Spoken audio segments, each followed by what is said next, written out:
तो बता अब दूसरा क्वेश्चन इसके बाद करते हैं किस पे, बॉइंट फोर्स पे। ठीक है, तो अभी हमने दो तीन बेसिक क्वेश्चन कर लिए। अभी थोड़ा सा एक अच्छा क्वेश्चन है जिसमें हम लोग काफी चीजें सीखने को मिलने वाली है। ठीक है, तो यहाँ पे क्या बोल रहा है, an object of specific gravity rho. शायद स्पेसिफिक ग्रेविटी तुमने सुना होगा, that is density of substance upon density of water. मतलब वाटर के रिस्पेक्ट में हम लोग डेंसिटी यहाँ पे देखते हैं। Is hung from an massless string. तो इसको क्या करके रखा हुआ है, एक स्ट्रिंग से बांध के रखा हुआ है। The tension in the string is T. तो स्टार्टिंग में क्या रहा होगा, स्टार्टिंग में देखेंगे तो ऑब्जेक्ट को मैंने स्ट्रिंग से बांध के रखा था, तब टेंशन कितना था, T. The object is immersed in water, so the one half of its volume is submerged. तो जब इस ऑब्जेक्ट को हम लोग ने लिक्विड में रखा, तो ये पूरा नहीं, ये कितना सबमर्ज हुआ, वन हाफ। ठीक है, तो कुछ वन हाफ यहाँ पे क्या हुआ, सबमर्ज्ड हुआ है।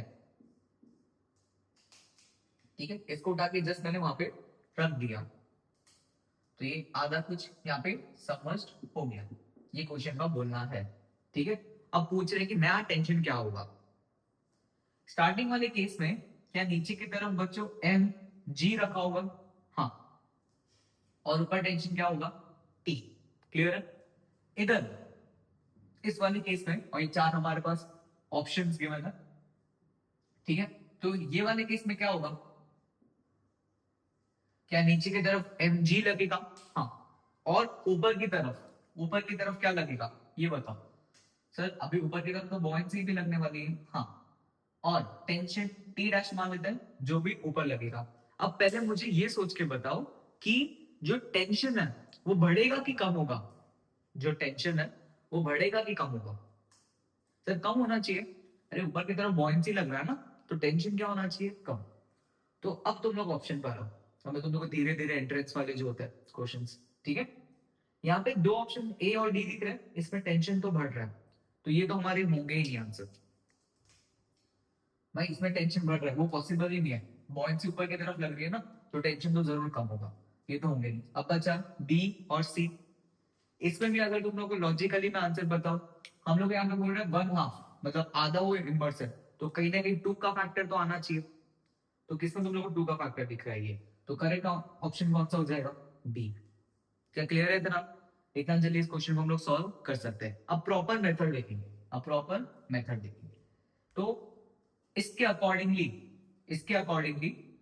टी किसके इक्वल होगा, एम जी के, स्टार्टिंग वाले केस में। दूसरे वाले केस में क्या होगा, दूसरे वाले केस में टी ऊपर की तरफ लग रहा है, T dash, this will be equal to क्या, M G minus F B. क्या इतना आया समझ में, तुम लोग खुद देख पा रहे हो ना, एमजी कम हो गया तो टेंशन कम हो जाना चाहिए, माइनस आना चाहिए।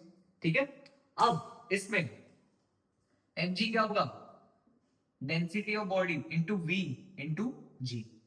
क्या क्लियर है ना, माइनस, अब इसको हम लोगों ने वाटर में डाला हुआ है, तो वाटर की डेंसिटी रिलेटिव क्या हो जाएगी, वन इंटू वी डिस्प्लेस कितना है बच्चों, कभी भी स्पेसिफिक ग्रेविटी दिया जाएगा, it is density of substance upon density of water.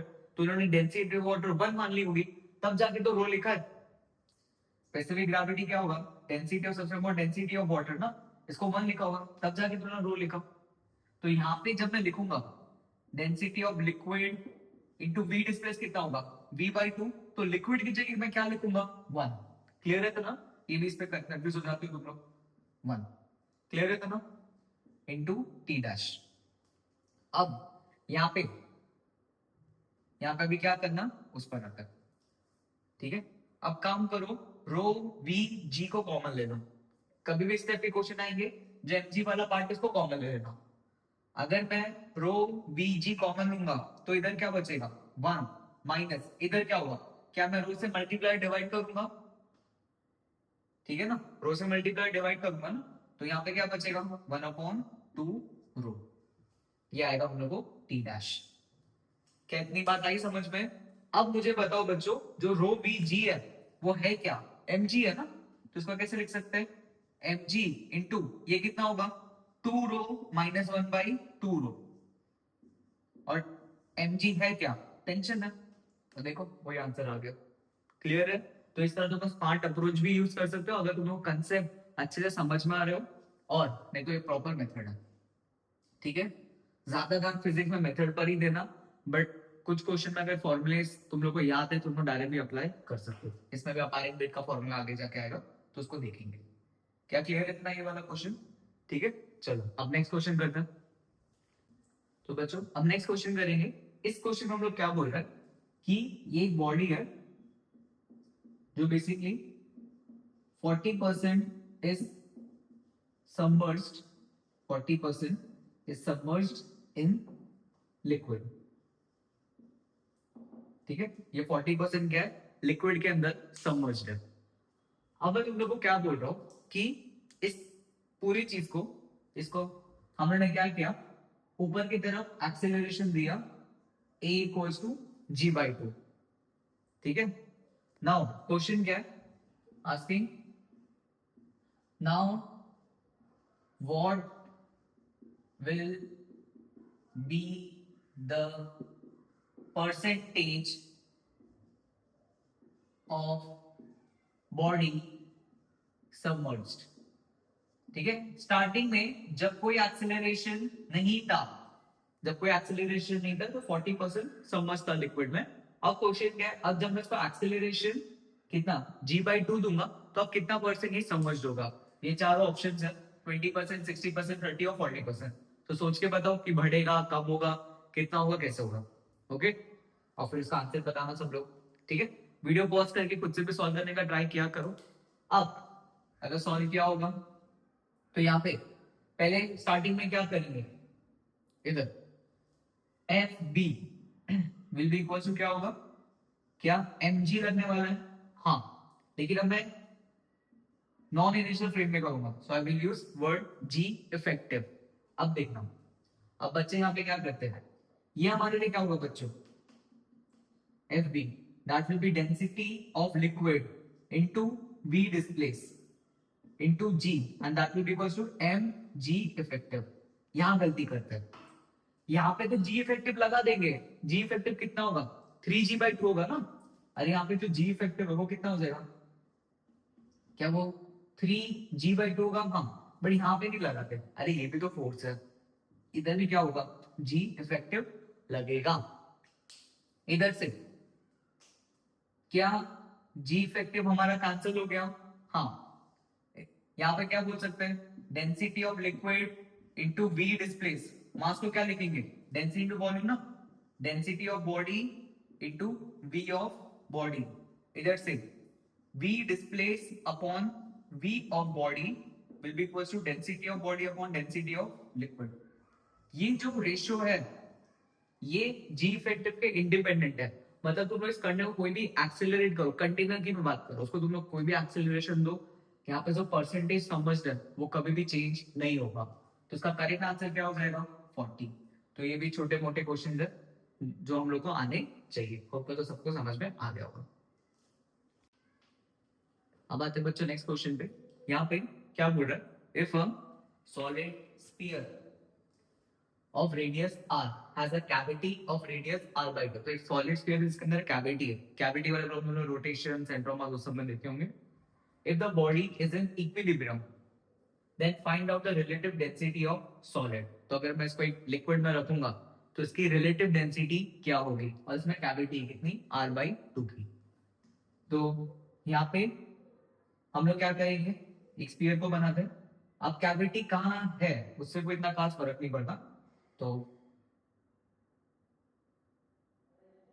कि ये इक्विलिब्रियम पर है तो नेट टॉर्क, नेट फोर्स, सारी चीजें क्या हो जाएगी, जीरो। यहाँ पे इसका रेडियस r है और इसका जो रेडियस है वो है r/2। ओके, बेसिकली इस तरह की कुछ चीज है। यहाँ पे इसको पूरे को एक लिक्विड में सबमर्ज करके रखा हुआ है और हमसे क्या पूछ रहे हैं, रिलेटिव डेंसिटी। तो कैविटी वाला क्वेश्चन आ गया। अब यहाँ पे सब लोग दिमाग लगाओ कि क्या होगा। ठीक है, तुम लोगों को मैं हर वैरायटी अच्छे से कवर करा दूंगा, बस तुम लोग साथ साथ में क्वेश्चन सॉल्व करते रहो। तो यहाँ पे बताओ कि क्या होगा। हाँ, इक्विलिब्रियम का मतलब क्या होगा, नीचे की तरफ क्या लगेगा, mg, वेरी गुड। ऊपर की तरफ कहाँ लगेगा, buoyancy। मैं तुम लोग आगे जाके ये भी बताऊंगा कि buoyancy फोर्स लगाना कहाँ पे, जैसे mg तो क्या सेंटर ऑफ मास पे लगता है, buoyancy कहाँ पे लगता है वो भी आगे जाके डिस्कस करेंगे, ठीक है, एक एक करके सारी चीजें। नाउ एफ बी किसके इक्वल होगा, एम जी के, ठीक है। फिर अब यहां पे तुम लोग को चीज काम आएगी जो मैं तुम लोग कब से चिल्ला रहा था, ये है डेंसिटी ऑफ लिक्विड और ये density of solid. So F is the density of liquid. अब तुम लोग मुझे बताओ बच्चों, यहाँ पे एक एग्जांपल लेते हैं। अगर तुमने हॉलो स्फीयर लिया, हॉलो स्फीयर मतलब जो अंदर से खाली होता है, इसको तुमने पानी के अंदर रख दिया और एक सॉलिड स्फीयर लिया। जब तुम लोग इन दोनों स्फीयर को जब पानी के अंदर रखोगे, जो वॉल्यूम डिस्प्लेस करेंगे सेम होगा कि डिफरेंट होगा, ये बताओ। जो वॉल्यूम डिस्प्लेस करेंगे वो सेम होगा कि डिफरेंट होगा, सर सेम होगा। भाई वॉल्यूम जो डिस्प्लेस करेंगे वो तो आउटर वाले से फर्क पड़ेगा ना, ये अपने साथ पानी लेके थोड़ी जा रहे हैं। भाई जो पानी डिस्प्लेस करेंगे वो तो आउटर वाले पे डिपेंड करेगा कि ये कितना भारी है। और पानी कभी भी हॉलो डिस्प्लेस थोड़ी होगा, वो तो सॉलिड ही डिस्प्लेस होने वाले। शायद सबको समझ में आ रहा हो क्या मैं बात कर रहा हूँ, कि ये दोनों का आउटर वॉल्यूम सेम है, तो जो बी डिस्प्लेस होगा वो दोनों के लिए क्या होगा, सेम। ठीक है, अगर इतनी बात यहाँ पे समझ में आ रही है, तो जो मैं वी डिस्प्लेस लिखूंगा अभी, वी डिस्प्लेस में किसका लिखूंगा, ओवरऑल पूरा, क्योंकि मैंने इसको अंदर से निकाल के रख दिया ना। अब ये ना बोला सिर्फ पानी अंदर आ जाएगा, वो नहीं, कैविटी है ना, ये कैविटी अंदर से निकाली गई है। तो यहाँ पे क्या होगा, this volume will be 4/3 pi r cube. ये इसके लिए वाला क्वेश्चन कर रहा है, ठीक है, सबको आ गया होगा समझ में। अब mg मास लिखते समय अभी ध्यान दो कि इतना पार्ट तो है ही नहीं, तो जब तुम लोग मास लिखोगे तो इतने पार्ट तो नहीं लिखना, जितने पार्ट का वॉल्यूम है उसको नहीं लिखना है। तो टोटल वॉल्यूम कैसे निकालेंगे, पूरे का लिखेंगे और इससे क्या कर देंगे, सबट्रैक्ट। पूरे का लिखो, इसमें क्या, डेंसिटी ऑफ सॉलिड, वॉल्यूम कितना, 4/3 पाई आर क्यूब, क्लियर है। माइनस ये छोटे वाले स्फीयर का वॉल्यूम, माइनस क्या, 4/3 पाई इंटू r/2 का होल क्यूब इंटू जी। क्या इतनी बात अच्छे से समझ में आई। यहाँ पे आउटर वॉल्यूम लिखते हैं और इधर, अब यहां से जो टर्म्स उसको हम लोग कैंसिल आउट कर देते हैं। क्या क्या कैंसिल, जी और जी कैंसिल, 4/3 पाई, 4/3 पाई कैंसिल होगा, ठीक है। यहाँ पे अभी क्या होगा, रो एल, ये आर क्यूब और इधर क्या होगा, ये आर क्यूब है, और ये कितना होगा हमारे पास, डेंसिटी ऑफ सॉलिड, ये हो जाएगा 7/8, ये 1/8 होगा ना। अब इधर से आर क्यूब और आर क्यूब कैंसिल, मुझसे रिलेटिव डेंसिटी पूछ रहे हैं। रिलेटिव डेंसिटी का मतलब क्या होगा, density of solid upon density of liquid, तो कितना आ जाएगा, ये आ जाएगा 8/7, ये इसका आंसर होगा। क्या क्लियर हुआ कैसे सॉल्व किया हुआ है ये चीज को, तो density of solid upon density of liquid, इस तरह इस क्वेश्चन को उन्होंने सॉल्व किया है। अब नेक्स्ट क्वेश्चन पर आते हैं, ठीक है। ये बच्चों स्टार मार्क करके रख लेना, ये क्वेश्चन काफी ज्यादा इंपॉर्टेंट है, इसमें हम लोग काफी ज्यादा चीजें सीखने वाले हैं, ठीक है, जे मेंस एग्जाम के लिए और नीट के लिए, ठीक है। इसका ये पहला वैरायटी, फिर एक और कराऊंगा। यहाँ पे क्वेश्चन के हिसाब से क्या बोल रहा है, आपको a ball whose density is 0.4 into 10⁻³ kg per meter cube falls into water from a height of 9 centimeter. To what depth does the ball sinks? ठीक है, तो उसको थोड़ा सा फील करता है यहाँ पे। अभी मैं तुम लोग एक जनरल रिजल्ट बता रहा हूँ, फिर हम इस क्वेश्चन को उसे एक फॉर्मूले से सॉल्व भी करेंगे, ओके। इस पूरे क्वेश्चन को अच्छे से समझना कि क्या हो रहा है इसमें। मान लेते हैं यहाँ पे एक बॉल है जो कुछ h हाइट पर है, ठीक है। यहां से इसको मैंने रेस्ट से रिलीज किया, जब वो इधर आएगा, जस्ट एंटर करेगा, तो उसकी स्पीड को मैंने क्या बोल दिया, v। अब बच्चों ये बताओ, इसकी जो डेंसिटी है, इसकी डेंसिटी है कितनी एक्चुअल में, 0.4 में 10⁻³ का मतलब क्या है, 400। क्या इसकी डेंसिटी पानी से कम है, पानी की डेंसिटी कितनी होती है, 1000। अगर इसकी डेंसिटी कम है तो क्या बॉइंट फोर्स ज्यादा एक्ट करेगा? हाँ। तो जब ये पार्ट लिक्विड के अंदर जाएगा, जब ये लिक्विड के अंदर जाएगा तो इसमें क्या बॉइंट से ज्यादा एक्ट करेगी, तो धीरे धीरे क्या करेगा, रिटार्ड करेगा। और जब ऐसे डुक करके नीचे जाएगा इधर, ये फिर किस पर आ जाएगा, रेस्ट पे। तो हमसे ये पूछ रहे कि पानी के अंदर जाके कितना डेप्थ नीचे जाएगा। क्या ये सबको समझा? फिर एक बार, ऊपर से जब मैं छोड़ूंगा तो क्या ग्रेविटी नीचे एक्ट करेगी, तो इसकी स्पीड बढ़ेगी। बट जब ये इधर आएगा, इसकी डेंसिटी पानी से कम है, तो इस पे जो बॉइंट फोर्स है वो ज्यादा एक्ट करेगा। तो जो एक्सेलरेशन ऊपर लगेगा, तो धीरे धीरे स्पीड कम होगी और यहाँ पे क्या क्या आ जाएगा, रेस्ट पे। और हमसे ये पूछ रहे हैं एच डैश की वैल्यू बताओ। क्या इतनी बात आ गई सबको? ठीक है, अब स्टार्ट करते हैं। इसका पार्ट 1 पहले स्टार्ट करेंगे, फर्स्ट प्रोफाइल। ठीक है, फर्स्ट प्रोफाइल में क्या करेंगे हम लोग, पहले इस v को कैलकुलेट करने वाले हैं। तो यहाँ पे क्या लिखेंगे, v square will be equal to u square plus 2gh। u तो 0 हो गया, तो v यहां से क्या आ जाएगा, अंडर रूट 2gh। h की वैल्यू कितनी हम लोग को दी हुई है क्वेश्चन में, 9। एंड में पुट करेंगे अभी नहीं। ये इसका फर्स्ट प्रोफाइल हो गया। ठीक है, सेकंड प्रोफाइल, सेकंड वाले में क्या इसका जो एक्सेलरेशन है वो ऊपर की तरफ लग रहा होगा। हाँ, तो यहाँ पे क्या लिखेंगे, अब यहाँ पे मैं ऐसे लिखता हूँ, इधर आगे v डैश जो क्या हो गया 0। तो v डैश का square will be equal to v square minus 2a into h dash. क्या इतना समझा? और v डैश क्या हो गया 0, तो v स्क्वायर ये इनिशियल होगा ना, या इस पॉइंट से तो पानी लाना चालू किया है, तो ये किसका काम करेगा, इनिशियल वेलोसिटी का। तो v स्क्वायर किसके इक्वल होगा, 2ah। अब मुझे पता क्या नहीं है, a। तो अभी थर्ड पार्ट इसमें शुरू करते हैं। ठीक है, अच्छे से करके थर्ड वाले में अभी एक्टिविटीज बनाएंगे।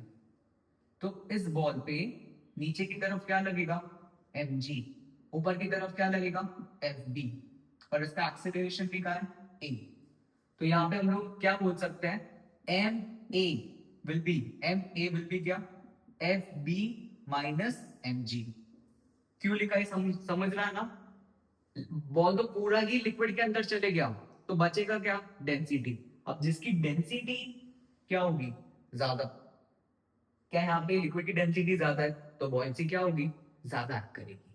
ठीक है, अब इसके बाद इधर, अब काम करो तुम लोग, mg को कॉमन ले लो। वो तुम लोग को मैंने बोला था ना, कभी भी mg को कॉमन लेना। तो इधर से ma विल बी mg, इधर क्या होगा, fb अपॉन में mg माइनस 1। यहां तक आ गया समझ में? ठीक है, तो इधर से m और n क्या होगा, कैंसिल। तो a will be equals to g। इधर fb का मतलब क्या होगा,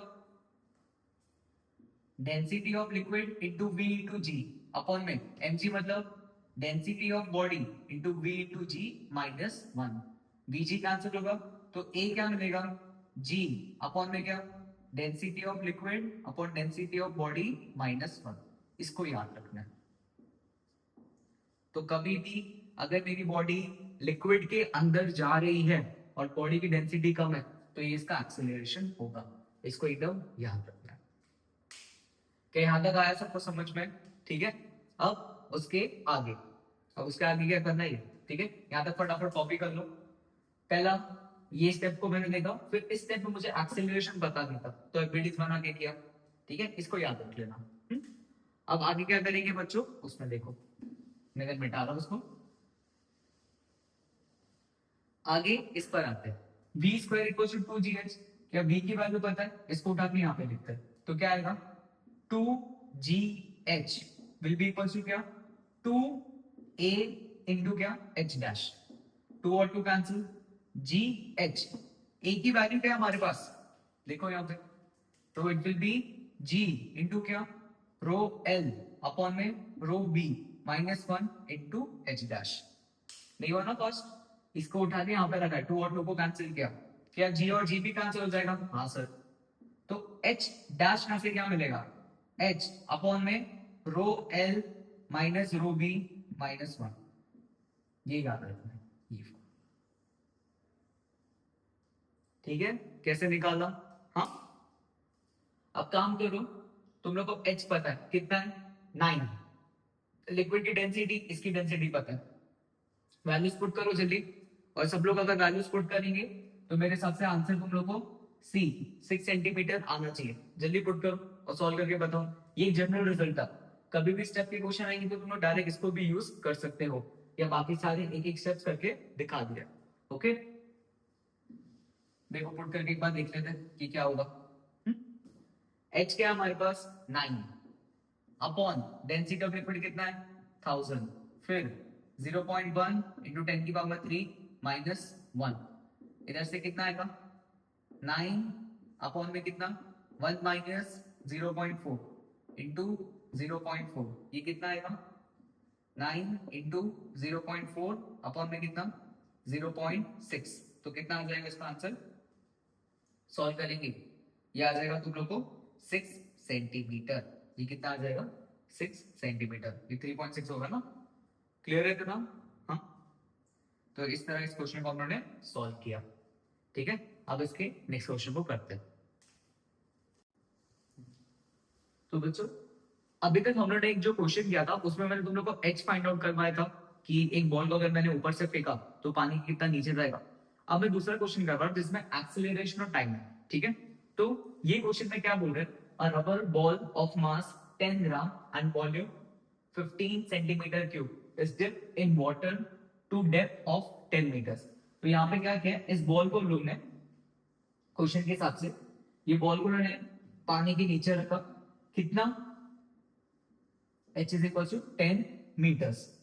ठीक है, अब इस बॉल पे नीचे की तरफ क्या लगेगा, mg, और ऊपर की तरफ क्या लगेगा, क्या बॉयंसी लगेगा।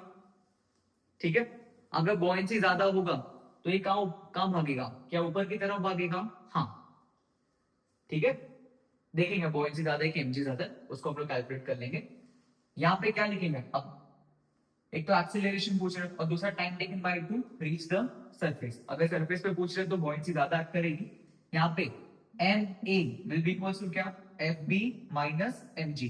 कैसे किया तुम लोगों को मैंने ए का फॉर्मूला जस्ट लास्ट क्वेश्चन बताया था, क्या था, ए वाज जी इनटू क्या, density of liquid upon density of body minus 1, शायद ये लिखा के दिया था। ये सबको याद रखना है।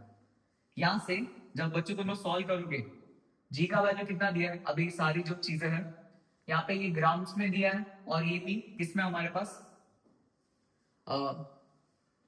सेंटीमीटर क्यूब में।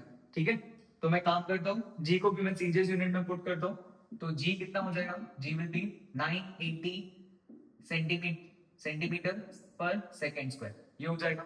फिर एसआई में कन्वर्ट करने के, तो जी कितना होगा, that will be 980 into density of liquid, water की डेंसिटी सीजीएस में कितनी होती है, that is 1 gram per centimetre cube, upon में density of body. Density of body मतलब क्या, density of body will be mass upon volume. Mass कितना है इसका 10 है, और वॉल्यूम कितना है इसका 15, that is come to be 2/3। तो ये 2/3 माइनस 1, इसको सॉल्व करके बच्चों कितना आएगा, ये आएगा 490 सेंटीमीटर पर सेकेंड स्क्वायर, और एसआई में लिखेंगे तो कितना आएगा, ये 4.9 मीटर पर सेकेंड स्क्वायर। कितना आया समझ में? इन सबको लर्न करने से क्या हम लोग के थोड़े क्वेश्चन जल्दी सॉल्व हो जाएंगे। क्या यहाँ तक बात आ गई समझ में सब लोग को? ठीक है, तुम लोग इसी को यूज कर लेना। कभी अगर बॉडी की डेंसिटी ज्यादा होगी तो माइनस आ जाएगा, मतलब तब वो नीचे की तरफ जाएगा। तो यहाँ तक तो हम लोग को एक्सेलरेशन आ गया, दैट इज कितना 490 मीटर पर सेकेंड स्क्वायर। इसके बाद हम लोग से पूछ रहे हैं टाइम बताओ भाई, टाइम क्या होगा, तो उस पर देखते हैं। सो टाइम की चर्चा कर रहे हैं तो देखते हैं यहाँ पे।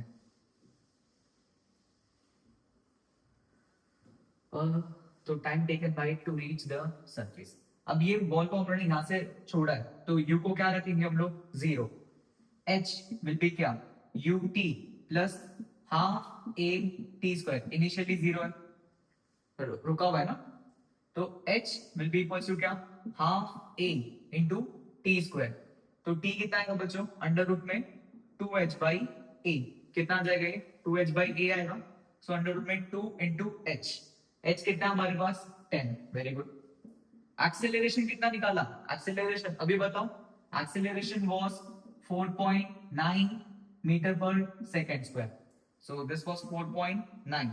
इधर से अब थोड़ा हम लोग डेविएट कर रहे हैं तो थोड़ा सा अप्रोक्सीमेशन लगा सकते हैं। मैं 4.9 को लगभग लगभग ये लिख सकता हूँ 5। अगर इसको 5 मानेंगे तो 5 वन जा 5 टू जा, तो कितना आएगा? 4 आएगा। That is approximately equal to 2। इसका जो आंसर होगा 2 से थोड़ा सा ज्यादा होना चाहिए।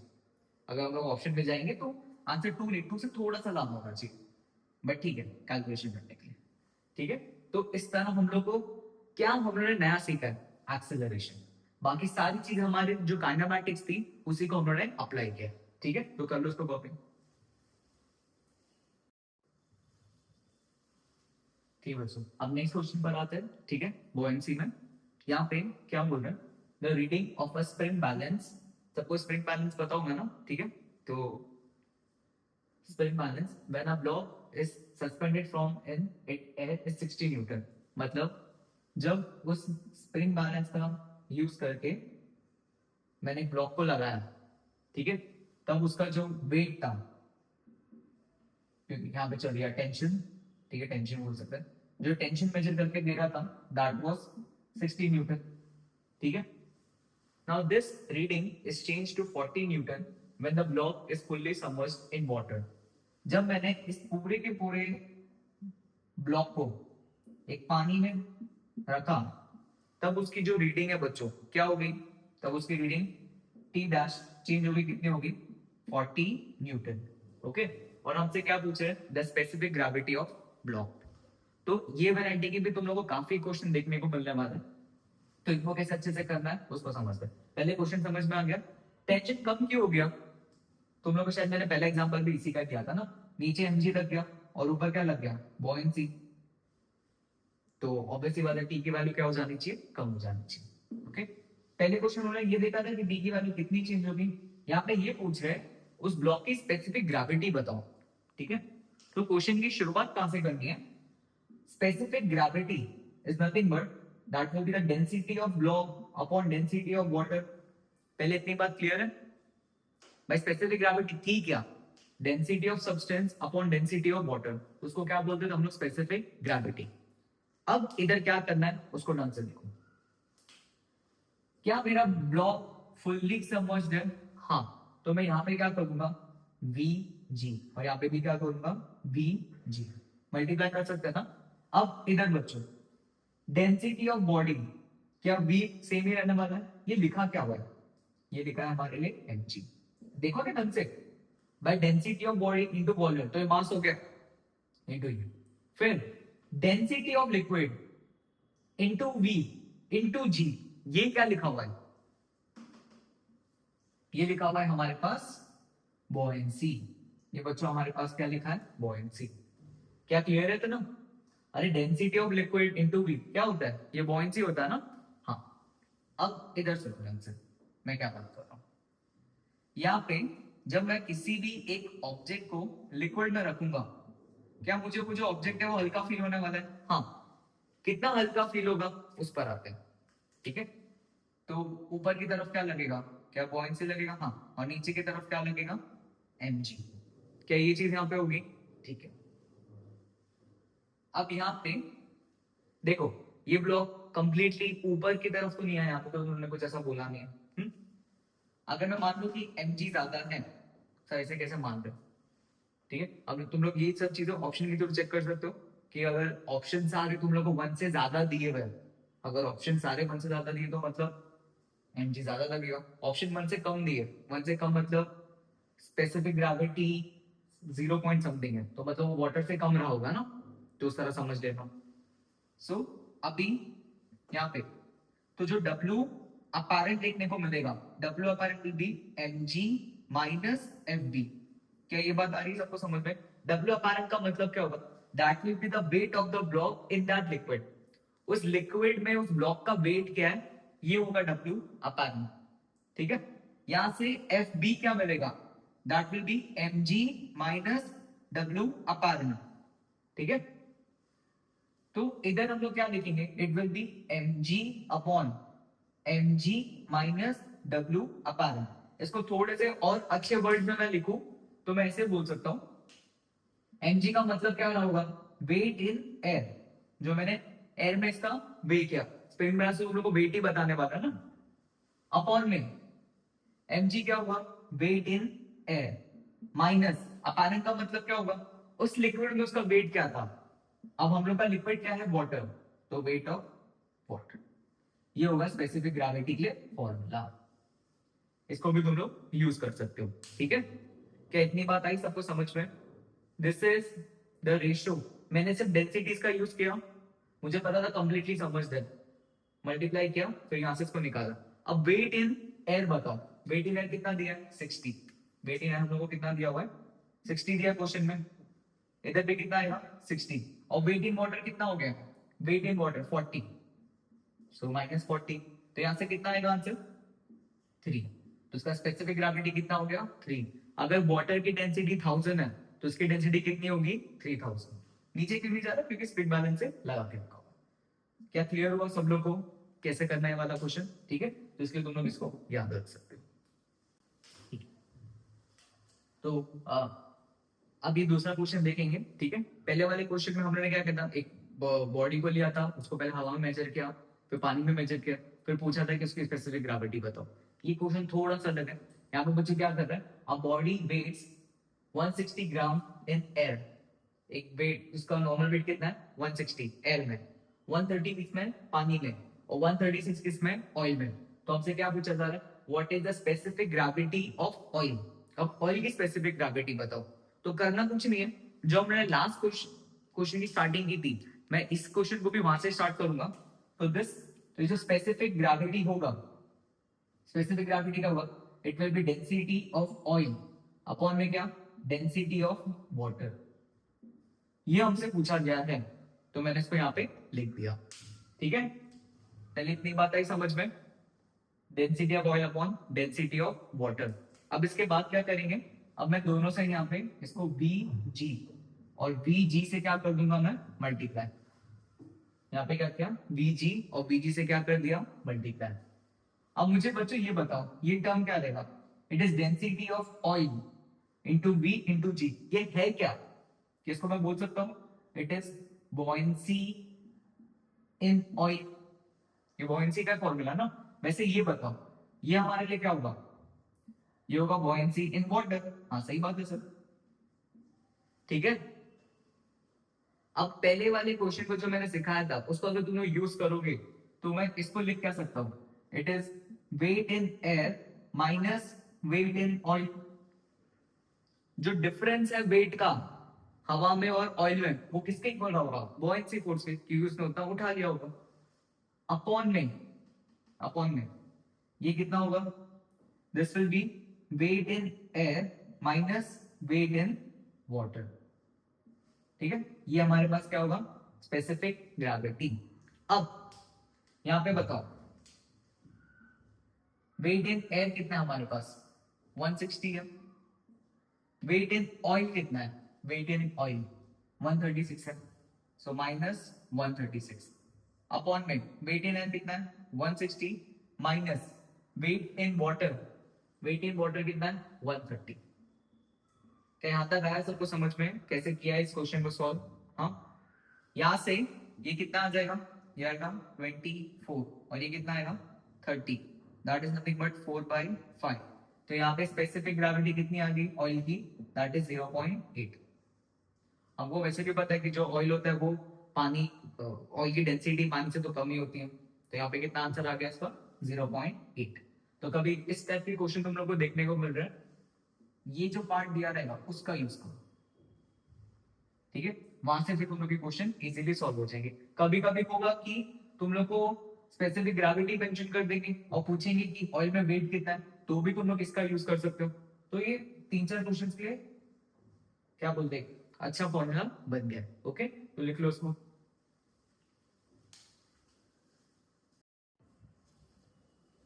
तो बच्चों अभी हम लोग बॉयंट फोर्स में कमाल का क्वेश्चन डिस्कस करने वाले। क्वेश्चन बोलो, कंसेप्ट बोलो, ये बहुत बार आईआईटी जैसे एग्जाम्स में रिपीट हुआ है। ठीक है, तो एक सिंपल सा क्वेश्चन है यहाँ पे।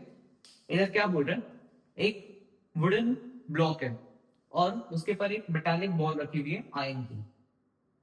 यहाँ पे क्या हुआ कि इस बॉल को उठा के उन्होंने पानी के अंदर डाल दिया। तो मेरा क्वेश्चन ये है कि जो लिक्विड का लेवल है वो इंक्रीज होगा, डिक्रीज होगा कि रिमेन सेम, ये जल्दी बताओ। ठीक है, पानी का लेवल इंक्रीज होगा, डिक्रीज होगा कि रिमेन सेम, जल्दी सोच के बताओ। अब यहाँ पे बोलोगे अरे सर इंक्रीज, तुम लोग के लिए तो इंक्रीज होना चाहिए ना, बट नहीं, यहाँ पे इसका आंसर क्या होगा, डिक्रीज। सर डिक्रीज कैसे हो गया? हमने तो कौवे वाली स्टोरी भी सुनी हुई थी कि कौवे ने पत्थर पानी में डाला तो पानी का लेवल बढ़ गया। बट उस कहानी में और इस कहानी में फर्क क्या है? उस कहानी में जो पत्थर थे वो पानी के बाहर थे और फिर उसने पत्थर उठा के पानी के अंदर डाला था। इस कहानी में ये जो पत्थर या जो ब्लॉक बॉल है वो पहले से ही पानी के ऊपर है। ठीक है, तो वो दोनों कहानी को तुम लोग रिलेट नहीं कर सकते। तो इसमें हम लोग पहले क्या करेंगे, पहले मैथ्स से अच्छे से समझेंगे कि चीजें क्या हो रही है। ठीक है, फिर मैं तुम लोग को थोड़ा इसकी फील दिलाता हूँ। स्टार्टिंग में क्या इसने कुछ इतना जो वॉल्यूम है वो डिस्प्लेस किया है? हाँ, तो इसको जो वॉल्यूम डिस्प्लेस है इसको VD1 बोल देता है। हाँ, यहाँ पे डेंसिटी ऑफ लिक्विड है और इधर डेंसिटी ऑफ बॉल है। नाउ जो बॉयंसी इस पे एक्ट होगी, buoyancy will be rho L VD1 into G. अब ये किसके इक्वल होगा? ये इक्वल होगा वेट ऑफ वुड, ये जो वुड यहाँ पे है ये वेट ऑफ वुड के इक्वल होगा plus the weight of metallic ball. ठीक है, और ये होगा वेट ऑफ मेटालिक बॉल। क्या पहले इतना स्टेप समझो कि पूरे सिस्टम को जब मैंने रखा तो उन्होंने दोनों ने कंबाइन होके इतना वॉल्यूम क्या किया, डिस्प्लेस। ठीक है, अब हम लोग क्या करेंगे, ये पहला स्टेप हो गया इसमें। अब यहां पे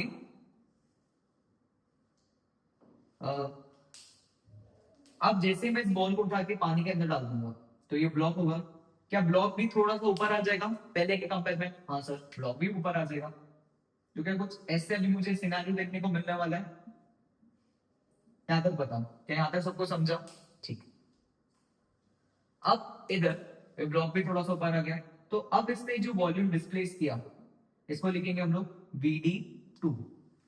ठीक है, नाउ buoyancy क्या होगा, this buoyancy will be density of liquid, density of liquid, ठीक है, into V displace into G। अब वो किसके इक्वल होगा? अब तो वुड के वेट के इक्वल होगा ना। यहाँ पे देखो, यहाँ पे दोनों जगह buoyancy लगेगी, अब सेम नहीं लगेगी क्योंकि दोनों सिस्टम अलग हो गए ना। तो यहाँ पे क्या होगा, यहाँ पे जो buoyancy है वो सिर्फ वुड के वेट को बैलेंस कर रही है, so that will be density of liquid into V displace into G। और वो किसके इक्वल होगा, वेट ऑफ वुड के। यहां तक बात आई समझ में? इसको 1 बोल लो और इसको 2। ठीक है, अब यहां पे मुझे ये कोई बताएगा कि फाइनल फाइनल डिस्प्लेसमेंट क्या होगा वॉल्यूम का, फाइनल डिस्प्लेसमेंट। इन दोनों ने मिला के कैसे VD1 डिस्प्लेस किया? हाँ, तो ये इनिशियल डिस्प्लेसमेंट था लिक्विड का। इन दोनों ने मिला के कितना डिस्प्लेस किया होगा? इस भाई ने कितना किया, VD2 किया, और इसकी जो वॉल्यूम है उसको मैं V मान लेता हूं तो प्लस V लिख दिया। क्या इतनी बात क्लियर है? ठीक है, अब यहां पे अब सुनो, इधर जो VD1 है, VD1 उसको ऐसे लिख सकते हैं weight of wood upon liquid into G plus weight of ये upon density of liquid into G। क्या इतनी बात आई समझ में? इसको इसको उठा के यहाँ पे लिख सकते हैं ना, दोनों को डिवाइड मारना। अब बच्चों ये वाला जो टर्म है क्या यहाँ पे दिख रहा है? भाई VD2 है क्या? VD2 VD2 is nothing but that is density of wood upon liquid into G। तो ये VD1 आया कहां से? VD1 will be VD2 plus weight of metallic ball upon density of liquid into G। तो ये आ गया हम लोग को इनिशियल डिस्प्लेसमेंट, ये है हमारा इनिशियल डिस्प्लेसमेंट। क्या बात आई? हाँ, ये हमारे लिए क्या है, फाइनल डिस्प्लेसमेंट। ये हमारे लिए क्या है बच्चों, फाइनल डिस्प्लेसमेंट। ओके, अब इधर ढंग से समझो, इस वाले केस के लिए, इस छोटे से बॉल के लिए ये छोटे से बॉल के लिए मुझे बताओ, ये छोटे से बॉल के लिए फॉर दिस बॉल, इस बॉल को मैं यहाँ पे ड्रॉ कर रहा हूँ, ऊपर की तरफ एफ बी लगेगा और नीचे की तरफ क्या लगेगा, एम जी। अब इधर एम जी मतलब क्या हो जाएगा, weight of this metallic ball, F B मतलब डेंसिटी ऑफ क्या होगा, क्या डेंसिटी ऑफ लिक्विड होने वाला है, हाँ यहाँ पे क्या हो जाएगा हमारे लिए, ये डेंसिटी ऑफ लिक्विड होगा, या इसको भी ऐसे करके लिखते हैं, क्या ये पूरा बी है ना, तो उसको मैं ऐसे बोल सकता हूं एम जी, या mass will be equal to density into volume, तो वॉल्यूम यहां से क्या होगा, it will be mass upon density. अब इधर अगर मैंने g और g से मल्टीप्लाई किया तो ये क्या मिलेगा, mg मतलब क्या होगा, इसका वेट होगा, हाँ सर, अपॉन में density of metal into g। Clear है इतनी बात, तो यहां से हम लोग क्या लिख सकते हैं इसको, इट इज BD2 प्लस ये क्या होगा, it will be density of metal upon weight of metal upon density of metal into g। क्या इतना कैलकुलेशन आया सबको समझ में, मैथ्स वाला पूरा जो मैंने अभी तक यहाँ पे किया है, हाँ, कि सबसे पहले मैंने फिर एक बार जो इनिशियल डिस्प्लेसमेंट था वो निकाला, वो दोनों वेट के इक्वल आए, फिर इस ब्लॉक का फाइनल डिस्प्लेसमेंट निकाला, वहां से मुझे BD2 पता चला, that is W upon density of liquid into G।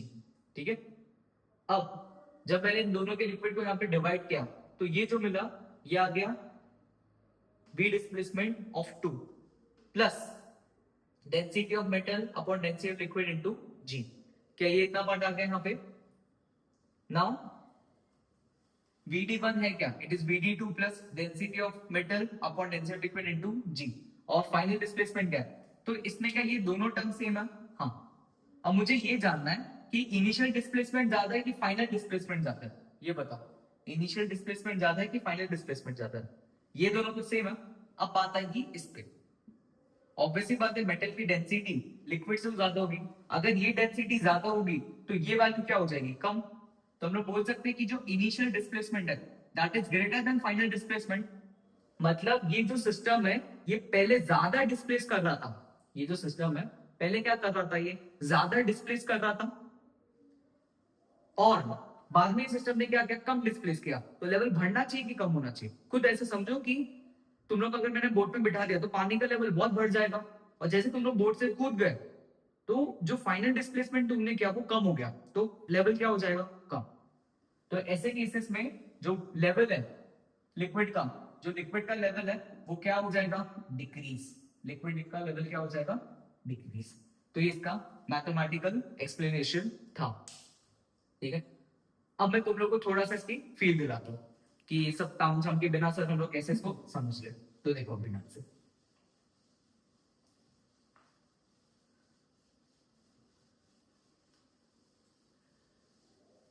अब यहाँ पे पहले जो मेटल बॉल था क्या वो ऊपर की तरफ था, तो इस मेटल बॉल को संभालने के लिए ये जो मेटल का बॉल है, सिर्फ एक छोटा सा एक्सप्लेनेशन ऐसे देखो कि ये मेटल का बॉल था, तो इसको संभालने के लिए क्या लिक्विड ने अपना पूरा दम लगा दिया, हाँ, तो लिक्विड को कितना डिस्प्लेस होना पड़ा, एक इमेजिन के लिए क्या लिक्विड को इतना सारा डिस्प्लेस होना पड़ा होगा जिससे जो लिक्विड का वेट है और इस मेटल बॉल का वेट है क्या हो जाए, सेम हो जाए। ये बात आ रही समझ में कि यहाँ के जो लिक्विड है क्या उसको बहुत ज्यादा डिस्प्लेस करना पड़ा होगा, तब जाके इसको क्या कर पाया, वो बैलेंस आउट कर पाया, ये बात रही होगी।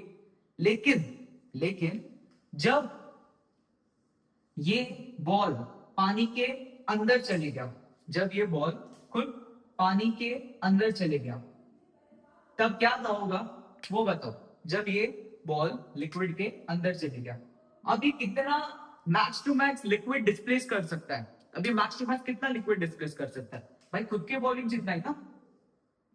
तुम लोग को जब मैं पानी में डालूंगा क्या तुम लोग खुद से ज्यादा लिक्विड डिस्प्लेस कर सकते हो, नहीं, तुम्हारा जितना वॉल्यूम है उतना डिस्प्लेस कर पाओगे, तो पहले ज्यादा डिस्प्लेस कर रहा था जिससे बैलेंस हो गया था। ठीक है, लेकिन अब जैसे ही लिक्विड के अंदर गया तो ये अपने वॉल्यूम जितना ही लिक्विड डिस्प्लेस कर पाया, तो इनिशियली क्या था, ज्यादा था, तो इसका लेवल क्या हो जाना चाहिए, कम हो जाना चाहिए, क्योंकि ज्यादा पहले लिक्विड डिस्प्लेस था, अब कम लिक्विड डिस्प्लेस है, तो लेवल क्या होना चाहिए इसका, कम। ठीक है, ऊपर तो सबको एक सारी चीजें आ गई होगी समझ में। नहीं आते एक और बार फिर ढंग से सुनना। चलो अब नेक्स्ट क्वेश्चन की तरफ। तो अभी हमने देखा कि लिक्विड का लेवल इंक्रीज डिक्रीज कैसे होता है, उन सब पे देखा। अब मैं तुम लोग को इस पे न्यूमेरिकल करवाता हूँ। ठीक है, काफी अच्छा न्यूमेरिकल है, कंसेप्चुअल न्यूमेरिकल है। ठीक है, तो इससे पहले तुम लोग एक बार खुद से इसको अच्छे से ट्राई करो। यहाँ पे क्या बोल रहे हैं, a wooden cube just floats inside. पहले तो ये ध्यान रखना, जस्ट फ्लोट का मतलब क्या होगा। जस्ट फ्लोट का मतलब वो बॉडी पूरा सिंक है। ठीक है, उसका जो ऊपर वाला पार्ट है वो तो सरफेस पर है, वो जो बॉडी पूरा पानी के अंदर है, और सिर्फ उसका जो ऊपर वाला पार्ट है वही लिक्विड पे है, सरफेस पे। ठीक है, उसको बोलते हैं जस्ट फ्लोट। जस्ट फ्लोट का ये नहीं कि पूरी बॉडी ऊपर फ्लोट कर रही है, उसका नीचे वाला बेस पानी पे नहीं, वो पूरी बॉडी पानी के अंदर है, उसका जो हेड है वही सरफेस पे है, inside water. And when a 200 grams is placed on it, full stop। मतलब वो जो क्योंकि वो जस्ट फ्लोट कर रहा है, जब उसमें मैंने 200 ग्राम का एक मास रख दिया, तो इनिशियली क्या रहा होगा, तो इनिशियल सिनेरियो को हम लोग क्या करते हैं बच्चों, ड्रॉ करते हैं। सो ये हमारा लिक्विड है। ठीक है, कोई भी जो बॉयंसी वाले क्वेश्चन है उसके तुम लोग डायग्राम जरूर ड्रॉ किया करो, क्लियरिटी अच्छे से आएगा।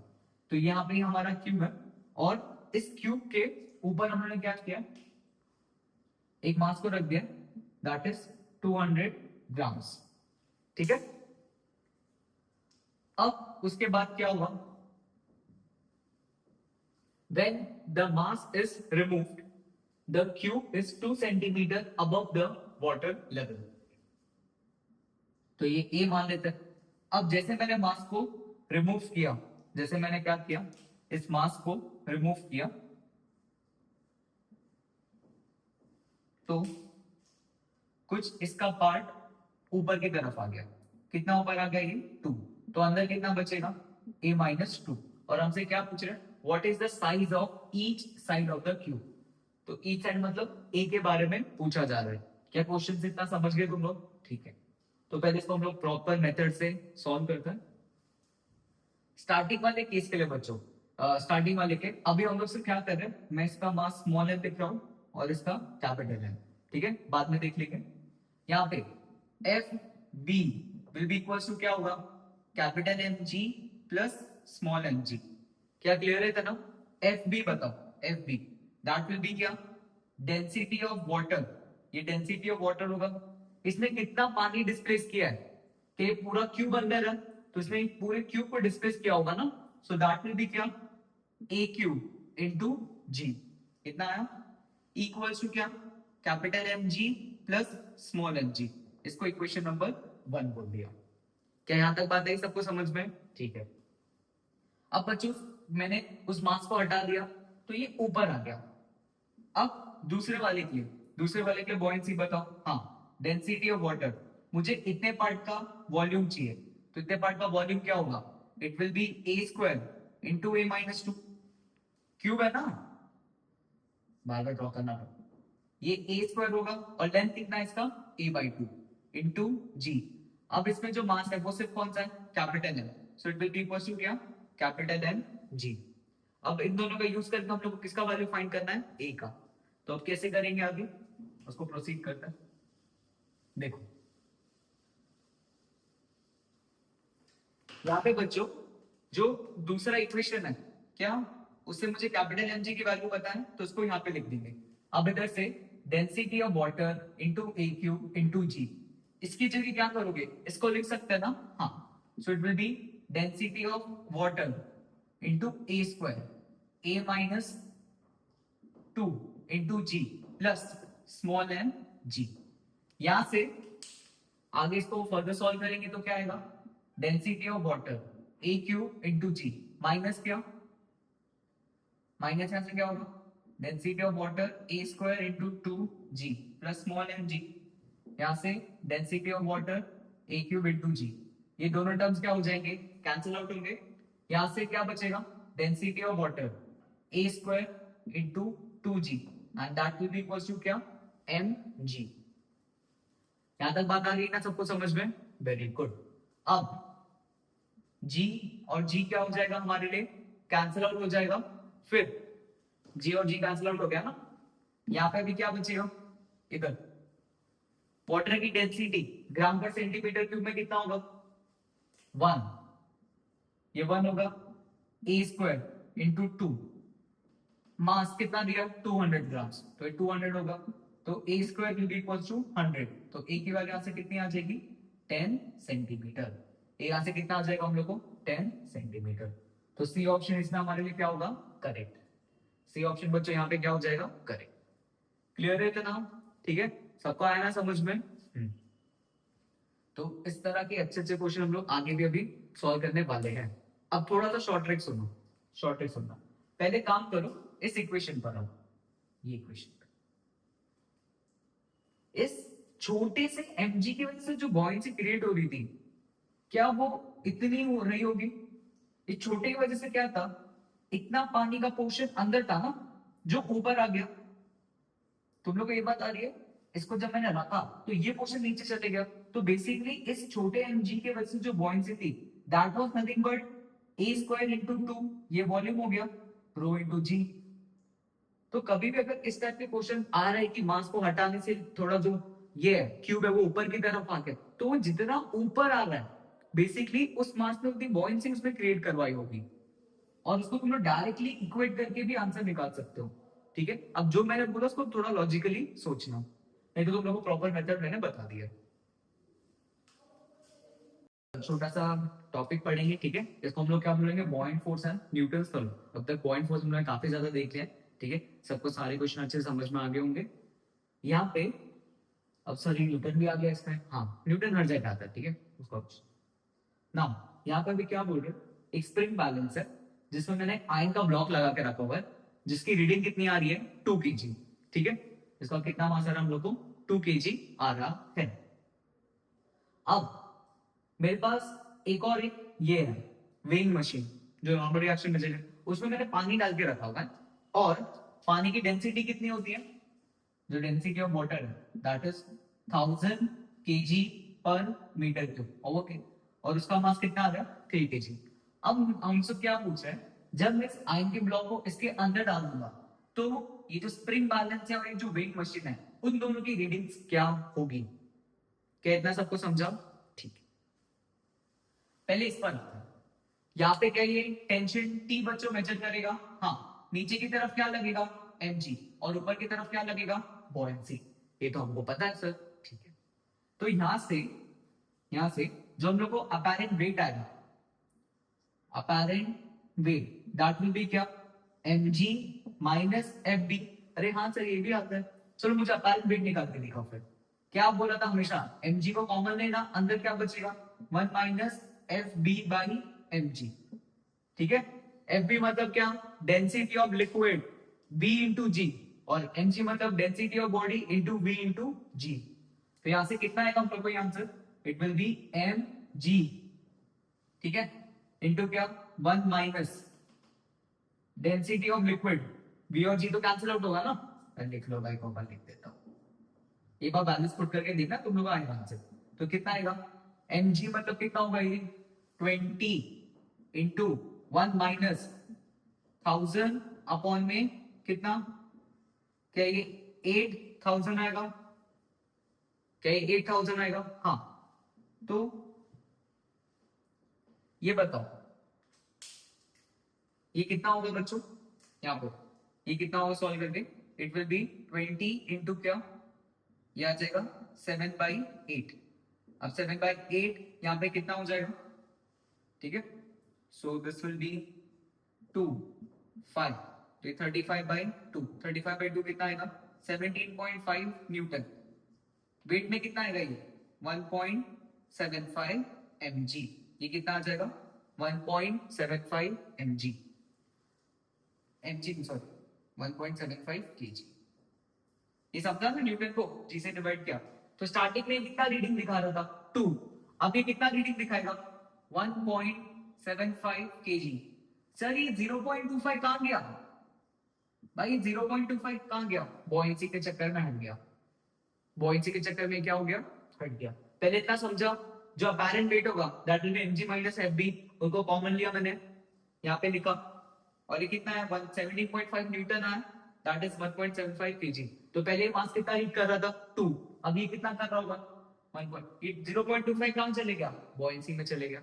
अब मुझे बच्चों इसकी रीडिंग बताओ, इसकी, ये जो वेइंग मशीन है इसकी रीडिंग क्या होगी, जल्दी सोच के बताओ। अगर तुम्हारा आंसर 3 है, तुम्हारे अकॉर्डिंग अगर तुम्हारा आंसर 3 है, तो तुम लोग एक चीज को वॉयलेट कर रहे हो, that will B conservation of mass, क्योंकि मैंने पूरे सिस्टम, इस पूरे सिस्टम में मास तो हमेशा सेम रहना चाहिए ना। यहाँ पे आएगा न्यूटन का क्या, थर्ड लॉ। अब थोड़ा सा तुम लोग इसको फील करो, थोड़ा सा यहाँ पे फील करो कि क्या बॉयंसी ऊपर, अब मैं ना बॉयंसी देके तुम लोग को खड़ा करता हूँ, सिर्फ फील करने के लिए, ठीक है। अब तुम लोग क्या कर रहे हो, उस वेट को उठा रहे हो। अगर तुम लोग ज्यादा वेट उठाओगे तो जो तुम्हारे पैर हैं वो फोर्स कहाँ ज्यादा लगाएंगे, नीचे, एक्शन रिएक्शन। वैसे बॉयंसी के साथ हो रहा है कि वो जितना फोर्स ऊपर वेट को लगा रहा है उतना फोर्स वो कहां लगाएगा, ग्राउंड में भी लगाएगा। तो यहाँ पे क्लास, ये जितना लॉस हुआ है उतना इधर क्या हो जाएगा, ऐड। समझ आ रही है वाली बात। अरे तुम लोग यहाँ पे कर, तुम लोग वेट को उठा रहे हो तो क्या जमीन पे तुम लोग ज्यादा प्रेशर लगाओगे, खुद फील करो ना, जितना ज्यादा उठाओगे उतना जमीन पे क्या लगेगा, ज्यादा प्रेशर। सेम हाल बॉयंसी के साथ हो रहा है कि यहाँ पे बॉयंसी तो ऊपर की तरफ लग रही है, बट उसका रिएक्शन कहां देखने को मिल रहा है, नीचे, वेइंग मशीन में। तो ये तो कम रीडिंग करेगा बट ये ज्यादा रीडिंग दिखा देगा, कितनी, 0.25।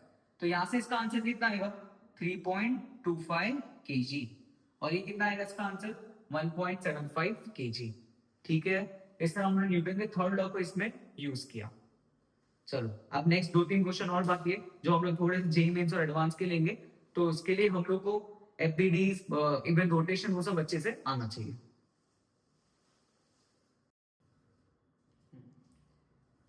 तो बच्चों अभी हम लोग जो बॉइंट फोर्स में देखेंगे, ये थ्योरेटिकल पार्ट है, ठीक है। इसका भी शायद हम लोग को बहुत ज्यादा यूज नहीं आया बट आगे जाके आएगा। यहाँ पे क्या बोल रहे, the buoyant force can be assume to be acting at a point called centre of buoyancy. देखो, जब लिक्विड पार्शियली या फुल्ली सबमर्ज होता है तो जो बॉइंट फोर्स है वो ऐसा नहीं कि कहीं भी हम लोग मुंह उठा के लगा दें। जैसे mg कहाँ पे लगता है, क्या सेंटर ऑफ मास में लगता है, हाँ। वैसे जो बॉइंट फोर्स है कहाँ पे लगता है, सेंटर ऑफ बॉयंसी पे।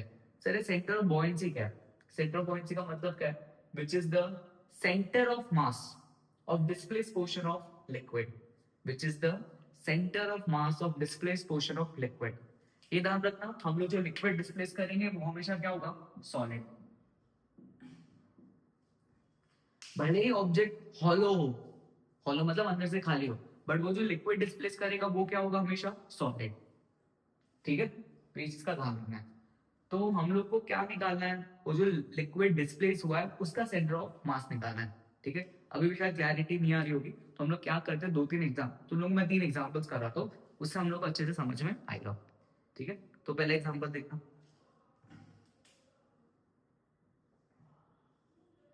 यहाँ पे मैंने क्यूब लिया और इस क्यूब को क्या किया मैंने, पार्शियली सबमर्ज कर दिया लिक्विड में। ये जो क्यूब है ना, इसको हमने क्या किया, पार्शियली सबमर्ज कर दिया। नाउ पार्शियली, ओके, यहाँ पे ये ए लेंथ का है। अब मुझे बताओ बच्चों, इसका सेंटर ऑफ मास कहां पे होगा, सेंटर ऑफ मास, सर वो तो a/2 पर होगा, हाँ, इधर पे होगा इसका सेंटर ऑफ मास।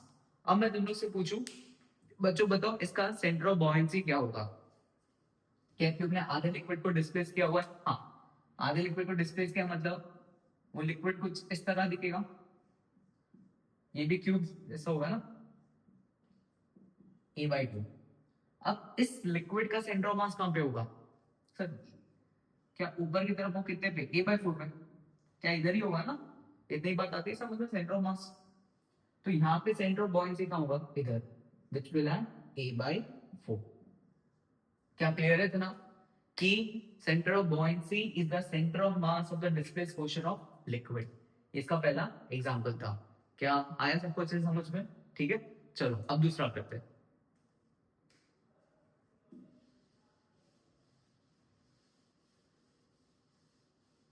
ठीक है, कॉपी कर लेना वीडियो पॉज करके। दूसरा एग्जाम्पल होता है, अभी हम लोग क्या करेंगे, ये तो मैंने सॉलिड क्यूब लिया था, अब मैं एक हॉलो हेमिस्फीयर हॉलो स्फीयर लूंगा। तो एक हॉलो स्फीयर को ड्रॉ करते हैं।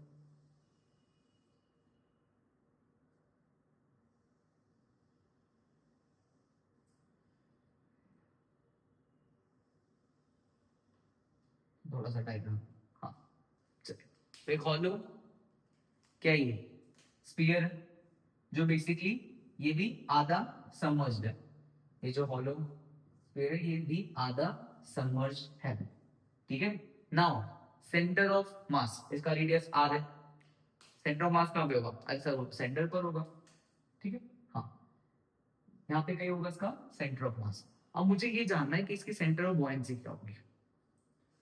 मैं दोनों क्या पता है, भले ही ऑब्जेक्ट सॉलो हॉलो हो, बट वो जो लिक्विड डिस्प्लेस करेगा वो क्या होगा, सॉलिड। तो यहाँ पे जो लिक्विड डिस्प्लेस करेगा वो क्या होगा, गैस टाइप का कुछ होगा। ठीक है ना, आधा इसने डिस्प्लेस किया। क्या एक सॉलिड हेमिस्फीयर है ये, हाँ। अरे लिक्विड कैसे हॉलो होगा यार, लिक्विड तो सॉलिड होगा ना। तो सॉलिड हेमिस्फीयर का सेंटर ऑफ मास कहां पर होता है, इधर से। वो होता है 3r/8 पे। समझ आती है ना बात। तो इसका भी सेंटर ऑफ बाउंसी क्या होगा, ये जो लिक्विड डिस्प्लेस किया इसका सेंटर ऑफ मास वो क्या होगा, इसके लिए सेंटर ऑफ बाउंसी। तो कितने पर होगा ये, 3r/8 पे। क्लियर है, ठीक है, सबका आया समझ में, ओके। तो ये दूसरा एग्जांपल था हॉलो ऑब्जेक्ट का। अब मैं तुम लोग घर आता हूँ तीसरा एग्जांपल। ठीक है, अच्छे से आराम से कॉपी करके फिर आगे बढ़ना। अब तीसरा एग्जांपल देखना।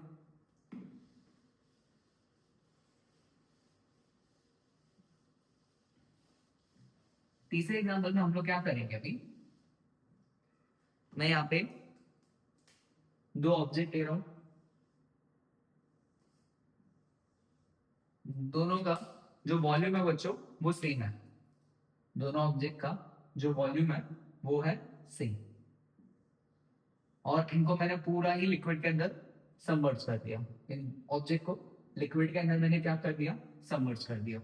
ठीक है, इन दोनों का जो वॉल्यूम है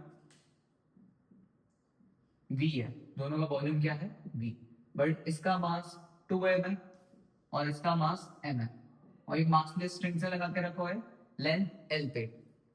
मुझे सबसे पहले ये बताओ सेंटर ऑफ मास कहां पे होगा, इसका सेंटर ऑफ मास बताओ, इसका सेंटर ऑफ मास कहां पे होगा, बोलो बोलो। सेंटर ऑफ मास, हाँ सेंटर ऑफ मास कहां पे होगा सर, वो तो ये 2m है ना, तो इसका सेंटर ऑफ मास का इधर होना चाहिए l/3 पे, पता ना। m1r1 is equals to m2r2, वहां से निकाल सकते हो। ठीक है, तो इसका सेंटर ऑफ मास कितने पर होगा, l/3 पे। सी लिख लेते हैं। अब मुझे ये बताओ सेंटर ऑफ बॉयंसी कहां पे होगी, मुझे ये जानना है कि इसकी सेंटर ऑफ बॉयंसी कहां पे होगी। इन दोनों के जरिए तुम लोग को क्या करना है, एक लिक्विड बॉल को इमेजिन करना है, क्योंकि दोनों ने एक लिक्विड बॉल को डिस्प्लेस किया होगा ना, इसने भी और इसने भी। फिर that is the centre of mass of displace portion of liquid. तुम लोग को मटेरियल से फर्क नहीं है, मटेरियल ने कितना लिक्विड डिस्प्लेस किया उससे फर्क है। इन दोनों का वॉल्यूम सेम है तो क्या दोनों ने सेम मटेरियल डिस्प्लेस किया होगा, हाँ। अगर दोनों ने सेम मटेरियल डिस्प्लेस किया तो दोनों का जो सेंटर ऑफ बॉयंसी आएगा वो कहां पे आएगा, बीच पे। यहाँ से l/3 पर था ना, ये यहाँ से कितने पर होगा, l/2 पे, सेंटर ऑफ बॉयंसी।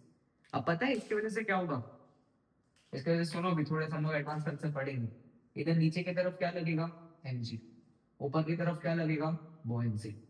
शायद एफ नेट 0 हो सकता है बट नेट टॉर्क 0 नहीं होगा। इसे अवॉइड के देखोगे तो इसके वजह से कैसा जाएगा, क्लॉकवाइज, और इसकी वजह से एंटी क्लॉकवाइज। तो ये चीजें ऑसिलेट भी कर देगी, इसलिए कभी भी हम लोग जब पानी में रहते तो चीजें ऑसिलेट या रोटेट भी करती है, क्योंकि तब सेंटर ऑफ मास और centre of buoyancy same point पे लाई नहीं करते, वो अलग अलग पॉइंट पे क्या करते हैं, लाई करते हैं। ठीक है, तो कर दो सबको ये वाला कंसेप्ट अच्छे से समझ में आ गया होगा। अब करते हैं इस पे एक आध न्यूमेरिकल। तो बच्चों अभी एक अच्छा क्वेश्चन करते हैं, ठीक है। इसमें हम लोग रोटेशन टॉर्क मतलब यूज करेंगे। अब बोल क्या है यहाँ पे, इधर एक प्लैंक है, ठीक है, जिसका लेंथ कितना है 1 मीटर, फिर इसको मैंने एंगल थीटा के साथ लगा के रखा हुआ है, और यहाँ पे जो वाटर का हाइट है वो कितना है 0.5 मीटर्स, और जो स्पेसिफिक ग्रेविटी प्लांट की वो कितनी है 0.5। हमसे क्या पूछ रहे हैं, find the value of theta plants made with vertical in equilibrium position. ये थीटा फाइंड करना है जो प्लान बना रहा है जिससे किसमें रहेगा इक्विलिब्रियम पे, ठीक है। तो अब यहाँ पे हम इक्विलिब्रियम की कंडीशन क्या होती है, इक्विलिब्रियम का मतलब एफ नेट 0 और नेट टॉर्क 0, ठीक है। सबसे पहले इस प्लान के हम लोग एफबीटीज की बात करते हैं। हाँ, इधर बच्चों इसका लेंथ एल है, तो एम जी का यहाँ पे लगेगा, नीचे की तरफ क्या लगेगा इसमें, क्या एम जी लगने वाला है। हाँ सर, ये बात तो हमको पता है, ठीक है। अब दूसरा, इधर बच्चों ये बताओ कि अब अगर मैंने तुम लोग से पूछा कि यहाँ पे जो एल है वो 1 मीटर है, तो ये कितना है, ये 0.5 है ना, तो क्या मैं इसको ये लिख सकता हूँ L/2। सही बात है सर, हाँ लिख सकते हैं। अब इधर एक ट्राइंगल दिखता है, इस ट्राइंगल में ये एंगल मीटर आरा वाला जो सारे सेट सीखना, ये लेंथ हमारे पास L/2, ये जो लेंथ है ये L/2 है, और इधर से लेके इधर तक इसको मैं x बोल देता हूँ, ठीक है। Now this is 90। अब यहां से ये एडजेसेंट साइड और ये हाइपोटेनस, तो cos theta will be L/2 by x, तो x यहां से क्या होगा L/2 by cos थीटा, तो x की वैल्यू क्या मिल गई L/2 sec थीटा, ठीक है। x की वैल्यू क्या मिल गई L/2 sec थीटा, तो उसको यहां पे लिख देते हैं कि जो x है हमारे पास वो क्या आ गया L/2 sec थीटा। ये इसका पहला पार्ट हुआ। अब मुझे ये बताओ, क्या यहां तक सबका है ना ट्रायंगल बना के, ठीक है। अब मुझे ये बताओ बच्चों, सेंटर ऑफ बॉयंसी कहां पे लगेगा, क्या वो ये जो पार्ट है क्या इसका सेंटर ऑफ मास होगा, अरे जो पार्ट लिक्विड के अंदर उतना इसने डिस्प्लेस किया होगा ना, तो उसका सेंटर ऑफ मास होगा, तो वो कहीं ना कहीं कहां लगेगा, इधर कहीं लगना चाहिए, ठीक है। अब वो कितना है वो अपने बाद में देख लेंगे, पहले इतना पे रहो, और ये ऊपर की तरफ लगेगा एफ डी। अरे क्या क्लियर है इतना, सब लोग को आया बात समझ में, ठीक है, वेरी गुड। नाउ तो यहां तक मैंने अपने एमबीटी का काम किया, इस पॉइंट पे हिंज फोर्सेस लग रहे होंगे नॉर्मल और वर्टिकल, उनसे इतना कुछ काम नहीं है तो ज्यादा उस पर डिस्कशन नहीं करेंगे। अब मुझे बताओ एम जी, ये तो वहां से यहाँ पे हो जाए, तो एम जी को हम लोग कैसे लिख सकते हैं, density of Planck, density of Planck ना इंटू ए इंटू एल, मास को क्या लिखोगे डेंसिटी इंटू वॉल्यूम, वॉल्यूम मतलब एरिया इंटू लेंथ, ठीक है, इंटू क्या होगा जी, इसको ध्यान रखेंगे। अब मुझे बताओ बॉयंसी, बॉयंसी विल बी क्या density of liquid, very good, density of liquid मतलब वाटर इनटू वी डिस्प्लेस। बच्चों ये जो प्लैंक है, ये जो प्लैंक है, क्या इसका area of cross section A है, हाँ सर। कितना ये पानी के अंदर है, इसका लेंथ कितना पानी के अंदर है x, तो यहाँ पे हम लोग क्या लिखेंगे x, ठीक है, इनटू जी, x की वैल्यू को बाद में पुट कर देंगे। तो यहाँ पे दूसरा स्टेप समझा, पहले स्टेप में मैंने पहले तो लेंथ निकाल लिया, एम जी पुट किया, एफ भी पुट किया, फिर इन दोनों की मैंने वैल्यूज निकाल दी, इसको 1 और इसको 2, वेरी गुड बच्चों। अब क्या ये पॉइंट यहाँ पे फिक्स्ड है, सो टॉर्क, इसको ओ बोल देता हूं मैं, torque about, torque about point O क्या होना चाहिए सर, जीरो होना चाहिए, ये रुका हुआ है ना, तो ओ के अबाउट टॉर्क क्या होना चाहिए जीरो, ठीक है। अब ओ के अबाउट एम जी से टॉर्क कैसा आएगा क्लॉकवाइज, देखो ना क्लॉकवाइज, और एफ बी की वजह से एंटी क्लॉकवाइज, ठीक है। अब यहां से क्या लिख सकते हैं हम लोग एम जी, बच्चों ये टोटल एल है ना, तो सेंटर ऑफ मास से ये डिस्टेंस कितना होगा सर L/2, ये डिस्टेंस कितना हो जाएगा L/2 होगा ना, तो M G into L/2, torque का फॉर्मूला, चलो बच्चों टॉर्क का फॉर्मूला, हाँ R F into sine theta, क्या मुझे लेंथ और एफ के बीच में एंगल भी चाहिए, तो एंगल देखते हैं, अगर ये एंगल थीटा है तो यहाँ पे ये एंगल भी क्या हो जाएगा थीटा, तो it will M G L/2, क्या है M G L by two into क्या साइन थीटा। ये क्या आएगा M G L by two into sine theta. Now this will equal to, अब यहाँ पे ये किसके इक्वल होगा उस पर बात करते हैं। हाँ इधर this will be equal to, अब जो एफ बी है क्या वो ऊपर की तरफ है। हाँ, और इधर में दोनों कंफ्यूज ना हो, ये तो एल बाई टू था ना, मैं वापस एक बार इधर ड्रॉ करके दिखाता हूँ। देखो ऊपर की तरफ एफ बी लग रहा है, ठीक है, और यहां से लेके यहां तक क्या था एक्स तक। तो ये डिस्टेंस कितना होगा बच्चों, ये डिस्टेंस एक्स बाई टू ना, इसके आधे पे, ये जो डिस्प्लेस क्वेश्चन है उसके आधे पे लगेगा। अगर ये एंगल थीटा है, अगर ये एंगल थीटा है तो ये एंगल भी क्या होगा थीटा। ओके, कितनी ज्योमेट्री आ गई सबको बढ़िया से समझ में। हाँ अब मुझे बताओ, जब मैं लिखूंगा तो it will be F B, F B into ये कितना है एक्स बाई टू इंटू क्या साइन थीटा। क्या क्लियर हुआ यहां से, यह एंगल थीटा होगा तो यह एंगल भी थीटा होगा ना। टॉर्क निकालने के लिए फोर्स इंटू आर इंटू उनके बीच का एंगल। ओके, नाउ अब सिर्फ वैल्यूज को सब्स्टिट्यूट करना रह गया। ठीक है, अब हम लोग क्या करेंगे अभी वैल्यूज को सब्स्टिट्यूट करेंगे। तो यहां से क्या क्या आएगा बात करते हैं। Sine theta cancel, M G मतलब क्या, यहाँ पे सब लिखा के दिया मैंने। एम जी मतलब density of plank into A into L, G into क्या L by two equals to, F B मतलब density of water into A into X into G. यहां से बच्चों ए जी कैंसिल, ए जी कैंसिल, ठीक है, एक्स स्क्वायर टू और to cancel. इधर हमारे पास क्या बचेगा, इसको ऐसे लिख सकते हैं density of plant upon density of water into L square will be equals to क्या एक्स स्क्वायर। ये क्या होगा density of body upon density of water, that is the specific gravity, वो कितना दिया है 1/2 इनटू एल स्क्वायर। अब X की बात, ये एक्स की वैल्यू क्या है, ये है एल स्क्वायर बाई 4 इंटू क्या सेक स्क्वायर थीटा। तो एल स्क्वायर कैंसिल, यहां से sec square theta will be equals to 2, तो sec theta आ गया root two. sec theta root two कब होता है, जब थीटा की वैल्यू क्या मिलेगी हम लोग को 45, थीटा की वैल्यू से कितनी मिल जाएगी हम लोग को 45। तो इस तरह इस क्वेश्चन को उन्होंने क्या किया सॉल्व। ठीक है, स्टेप बाय स्टेप सारी चीजें लिखना। पहले एफबीटीज बनाया, मैंने वो पॉइंट ढूंढा जहां पे ये दोनों फोर्सेस एक्ट कर रहे, फिर ये पॉइंट क्या को फिक्स था, तो एक की वजह से क्लॉकवाइज एक की वजह से एंटी क्लॉकवाइज। फिर torque that is force into distance और उनके बीच का एंगल। ठीक है, फिर एक एक करके आराम से सारी वैल्यूज को मैंने पुट किया। ओके, नीट में इतना नहीं आएगा बट तुम लोग मेंस और एडवांस में इसको एक्सपेक्ट कर सकते हो। हम बच्चों नेक्स्ट पार्ट पे आते हैं। यहाँ पे क्या है Boeing force in case of multiple layers of liquid. अगर लिक्विड में एक से ज्यादा मतलब प्रेजेंट है अलग अलग डेंसिटीज वाले, तो ये केस में बॉइंग फोर्स कैसे निकालना। अभी तक हमने जितना भी पढ़ा हुआ बॉइंग फोर्स के बारे में तो हमेशा एक लिक्विड की बात की है, तो यहाँ पे दो लिक्विड्स हैं तो उसको कैसे निकालेंगे, तो एक एक करके देखते हैं। ठीक है, पहले क्या लिखेंगे फर्स्ट, ठीक है, इसका फिर वही डेरिवेशन कुछ काम का नहीं रहेगा, तुम लोग को लास्ट में रिजल्ट याद रखना है वो मैं कर रहा हूँ। ठीक है, यहाँ पे क्या होगा फर्स्ट नेट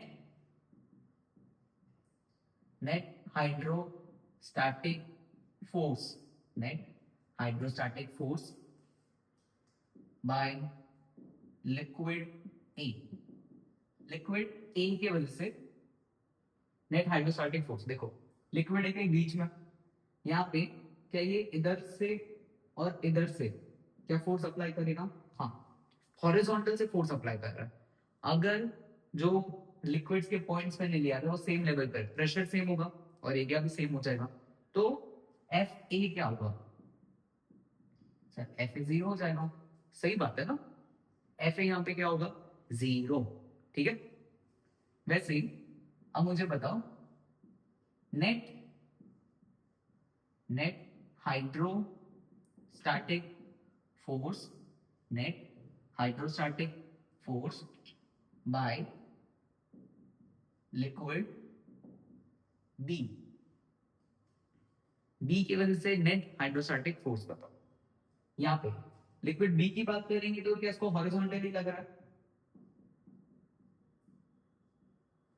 और वो तो क्या हो जाएगा, कैंसिल आउट। बट ये जो बेस है, क्या बच्चों इधर भी फोर्स लगेगा, हाँ, लिक्विड तो इधर भी फोर्स लगाएगा ना, ठीक है। और यहाँ पर जो फोर्स होगा that will be pressure at B into A, क्या होगा, ये pressure at B into A होगा ना। चलो अब मुझे बताओ प्रेशर बताओ, चलो फटाफट।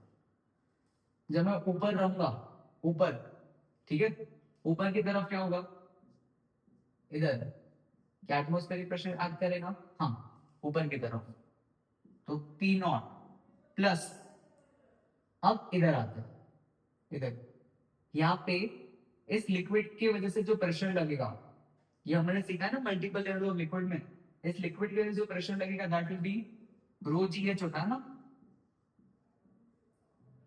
ठीक है। इस लिक्विड की वजह से जो प्रेशर लगेगा, जैसे तुम नीचे इस पॉइंट पे कितना प्रेशर है मैं उसकी बात कर रहा हूँ, ये लिक्विड और ये लिक्विड तो प्रेजेंट है ना, ठीक है, प्लस इस लिक्विड के यहां तक प्रेशर कितना होगा, इनटू एचपी, और उसको किससे मल्टीप्लाई करेंगे हम लोग, एरिया से।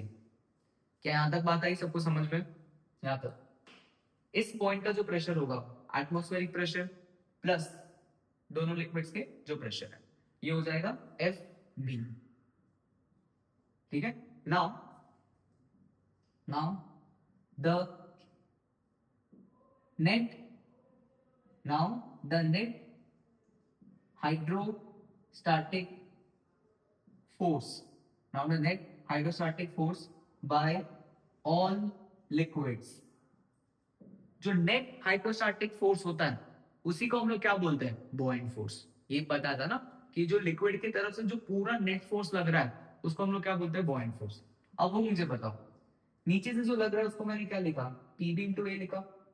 क्या ऊपर से भी एटमॉस्फेयर अपना प्रेशर ले रहा है तो ऊपर की वजह से जो फोर्स आएगा वो पी नॉट इंटू क्या होगा, ए। तो जब मैं एफ नेट लिखूंगा it will be F B minus F of air, ये इस लिक्विड की वजह से, और ये एयर गैस। सर एयर कहां से आ गया, भाई एयर भी तो फ्लूइड जैसा ही है ना, उसकी डेंसिटी बहुत कम होती है, डेंसिटी एकदम कितने हो 1.29 होती है या 1.3, ठीक है। बट प्रेशर या फोर्स तो वो एक्सर्ट कर ही रहा है ना।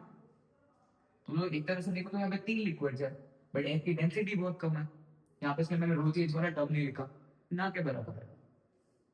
क्या क्लियर है ना, मतलब इधर से इधर जाने में कोई बड़ा प्रेशर का चेंज हमको फील नहीं होता है, वो एटमोस्फेयर के ही बराबर रहेगा, ठीक है।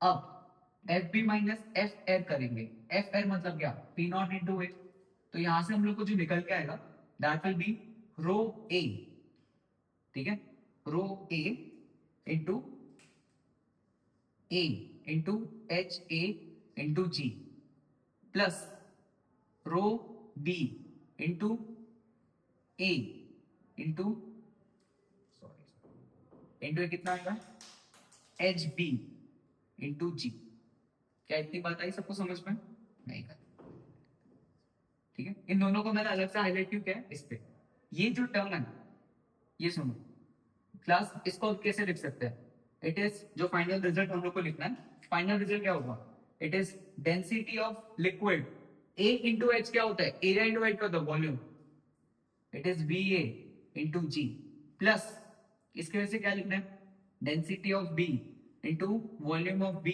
Into G. सो मैं क्या कंक्लूड कर सकता हूं, जब मल्टीपल लेयर ऑफ लिक्विड रहेंगे तो जो बॉइंग फोर्स होगा या अपथ्रस्ट होगा, उन दोनों का सिर्फ क्या हो जाएगा, addition. So this is buoyancy force due to A and this is buoyancy force due to B। ये हम लोग को याद रखना है, इस पूरे कंक्लूजन से ये निकालना है। तो तुम लोग को क्या करना है, इस लिक्विड की डेंसिटी इनटू इसने जितना वॉल्यूम डिस्प्लेस किया, इस लिक्विड की डेंसिटी इनटू इसने जितना वॉल्यूम डिस्प्लेस किया, और दोनों को क्या कर देना, ऐड कर देना, ठीक है। सो this is the formula for buoyant force in case of multiple liquids, ठीक है। तो कर लो उसको कॉपी।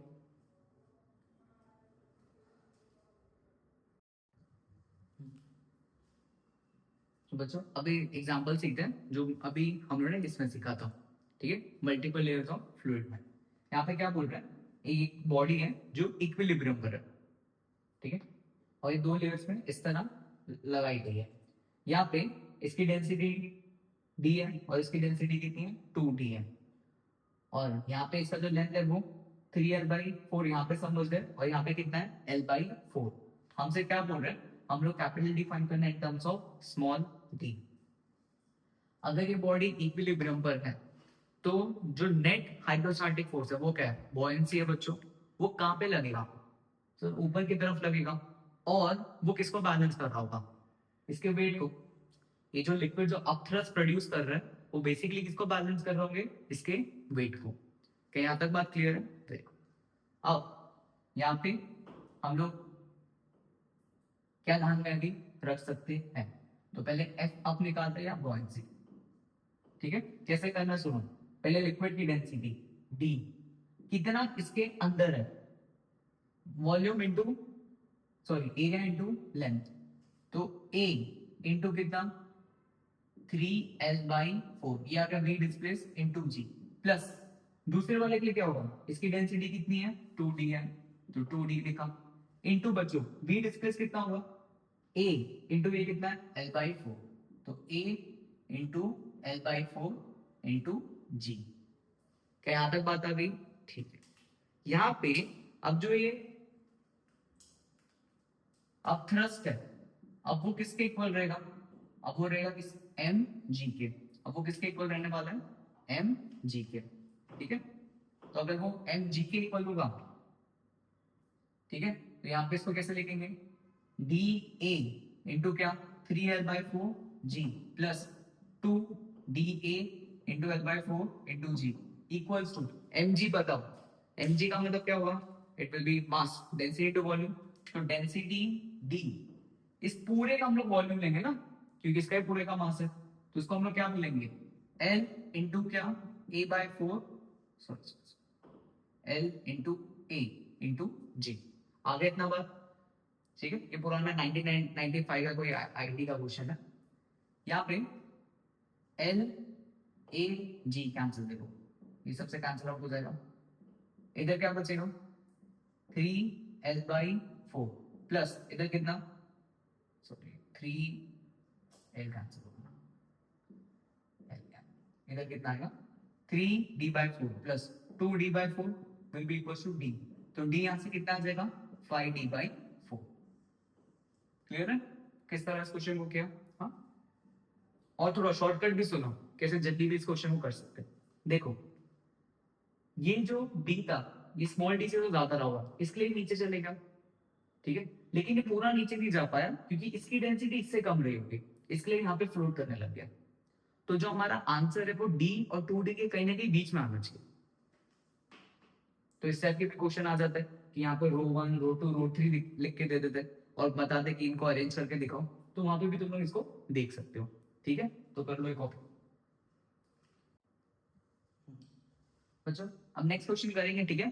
तो इस क्वेश्चन में यहाँ पे क्या बोल रहा है कि एक सिलेंडर था, ठीक है, ये भी एक आईटीजी का लेंथी क्वेश्चन है, तो मैंने सिर्फ डेटा लिख के रख दिया जो मेन काम है। तो यहाँ पे एक सिलेंडर है, उस सिलेंडर से मैंने हेमिस्फीयर काट के रख दिया, ठीक है। यहाँ पे हेमिस्फीयर का रेडियस देख पा रहे, डायमीटर है, रेडियस कितना है इसका 8, ओके। इसको कट करके मैंने हटा दिया, तो जो रिमेनिंग पार्ट है उसका वॉल्यूम v है और उसका मास m है। लिक्विड की डेंसिटी रो हमको गिवन है, यहाँ से इसको स्ट्रिंग से बांध के रखा है, और कितना नीचे ये h हाइट। हमसे ये पूछ रहे the force at the bottom of the cylinder, the force at the bottom of the cylinder bye the liquid. क्या लिक्विड ये जो हेमिस्फीयर का जो मैंने पार्ट कट किया है क्या उसमें फोर्स एक्सर्ट करेगा? हाँ, तो फोर्स को हम लोग को क्या करना है फाइंड आउट करना है, ठीक है। तो कैसे करेंगे इस पर आते हैं। पहले अगर मैं सिलेंडर को अच्छे से ड्रॉ करूं, ये सिलेंडर कुछ इस तरह का तुम लोगों को दिखेगा, ठीक है, हेमिस्फीयर वाला। एक हेमिस्फीयर का जो पार्ट है वो मैंने यहाँ से क्या किया हुआ कट करके निकाल दिया, ठीक है। अब बच्चों ये बताओ ये जो लिक्विड है क्या लिक्विड ऊपर की तरफ से फोर्स एक्सर्ट करेगा और इधर से भी क्या करेगा फोर्स एक्सर्ट करने वाला है, ऐसे करके कुछ। कितनी बार क्लियर है? और इन दोनों का जो नेट फोर्स होगा मतलब नेट हाइड्रोस्टैटिक फोर्स किसके इक्वल होता है? बॉइंट फोर्स के। वेरी गुड, ठीक है। ये जो फोर्स लग रहा है इसका जो पूरा रिजल्टेंट बन के आएगा बच्चों, वो कहाँ आएगा, ऊपर की तरफ, और ये कहाँ लग रहा है, नीचे, ठीक है ना। सो यहां से हम लोग क्या बोल सकते हैं, जो एफ नेट होगा ये ऊपर की तरफ लगेगा ना, इसको बोलेंगे एफ कर्व माइनस यहां से क्या होगा, एफ ऑफ टॉप। कितना है सबको समझ में। कभी भी इस टाइप के क्वेश्चन आ रहे हैं जहां पर लोग लिक्विड के लिए फोर्स पूछ रहे हैं, तो तुम लोगों को करना क्या है, नेट हाइड्रोस्टैटिक फोर्स को देखना है वर्टिकल में, क्योंकि हॉरिजॉन्टल पर सेम रहता है, और वो किसके इक्वल होगा, बॉयड फोर्स के, ठीक है। यहाँ पे टेंशन एमजी लेने की जरूरत नहीं, क्योंकि सारा काम लिक्विड में ही चल रहा है। लिक्विड ही आपस में फोर्स लगा रहे हैं और उनका नेट फोर्स किसके इक्वल हो जा रहा है, बॉयड फोर्स के। Very good. So F up buoyant force is F of curve minus F of top. तो मुझे दो चीजों को फाइंड करना है, एक तो एफ अप और एक एफ टॉप। बॉयड फोर्स का फॉर्मूला क्या होगा, डेंसिटी ऑफ लिक्विड, जो रो बोला गया इसको बाहर लिखा है, कितना वॉल्यूम डिस्प्लेस किया इसने, जो उसका वॉल्यूम है that is B into G. Simple. F कब हमसे पूछा जाए तो मैं डायरेक्टली निकाल सकता। अब मुझे टॉप पे निकालना है कि टॉप पे कितना फोर्स एक्सर्ट हो रहा है। जब बच्चों तुम लोग नीचे आओगे, ठीक है, यहाँ पे लिक्विड, यहाँ पे ये जो हमारा लिक्विड है वो कितना प्रेशर एक्सर्ट कर रहा है, मैं लिक्विड की बात कर रहा हूँ, ठीक है। यहाँ पे ये जो लिक्विड है वो कितना प्रेशर एक्सर्ट कर रहा है, रो जी एच। सर गॉस प्रेशर की बात चल रही है, क्योंकि liquid by the liquid not by the atmosphere, ठीक है। अगर तुम लोग एटमोस्फेयर तो फिर इसमें भी लिखना पड़ता, फोर्स में भी लिखना पड़ता ना, जो पी नॉट से क्या हो जाता, फिर कैंसिल आउट हो जाता इन दोनों में। अब यहाँ पे रो जी एच इंटू एरिया, ये सिलेंडर कर्व है ना, तो इसका एरिया क्या होगा, area that will be pi are square. Area will be क्या, पाई आर स्क्वायर। तो यहां से एफ कर्व कितना आ गया सॉरी बच्चों, यहां से एफ कर्व कितना आ गया, that will be rho V g plus कितना, rho ji H into pi are square. तो यहां से रो जी कॉमन, अंदर क्या, v plus h into pi r, ये इसका आंसर एफ कर्व का, ठीक है। So net hydrostatic force will be equals to क्या, buoyant force. Now this is the force exerted by the liquid, इसलिए सिर्फ लिक्विड का ही प्रेशर लिखा है, ये तुम लोग ऑप्शन से भी देख सकते हो, ठीक है। मैंने ऑप्शन लिखे नहीं बट ठीक है, तो ये इसका आंसर होगा, ठीक है।